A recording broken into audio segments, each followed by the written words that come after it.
आंदोलनकारी को जिलापाल दुर्व्यवहार अभियोग एभली घटना देखा मिली जगतसिंहपुर जिलापाल कार्यालय गतकाली जगतसिंहपुर मिलित ओडिशा निशा निवारण अभियान आह्वान क्रमे आंदोलन करा जायतिला। तेबे ओडिशा को मदमुक्त करने दाबी रे जगतसिंहपुर जिलापाल कार्यालय सम्मुखें शताधिक लोक धारणा देते। ए समय एक प्रतिनिधि दल राज्य सरकार को दाबीपत्र देवाई जिलापाल प्रकोष्ठ को जाइथिले। हेले 5 जनरू अधिक सदस्य जाइथिबारु असंतोष प्रकाश करथिले जिलापाल जे सोनाल। हठात आंदोलनकारी को देखि अशोभनीय आचरण करने सहित दुर्व्यवहार करथिबा अभियोग होइछि। जिलापाल एभली आचरण को आंदोलनकारी माने निंदा करने सहित जिलापाल को क्षमा प्रार्थना करने दाबी करछन्ते।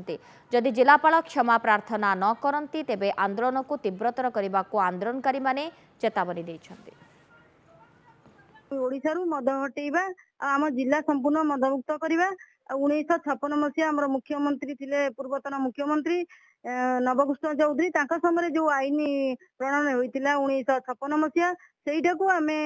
लागू करिया पई सरकार आमे अनुरोध करिया पई सेटा प्रस्ताव रे आमे गोटे दाबी पत्र दबा पई कि जिलापाल पाखरे आमे बसिथिलु धारणा रे से मध्ये हमको डाकिले 5 जन जीवा पई हमर भौणी माने टिके 2 जन खंडे खुशी रे पळेइले। से खुशीटा तांकर एभली से आचरण कले जे आम भौणी माने बहुत दुख प्रकाश जहाँकि आमको गोटे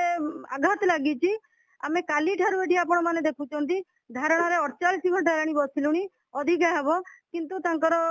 पदस्थ अधिकारी से माने आसिलेनी कि आमे गोटे कोनोसी स्वीकृति पाउना तांको ठारू। सौजन्यता दृष्टि जिलापाल निजे आसिकरी सत्याग्रही मान पाखु दाबी पत्र नवा कथा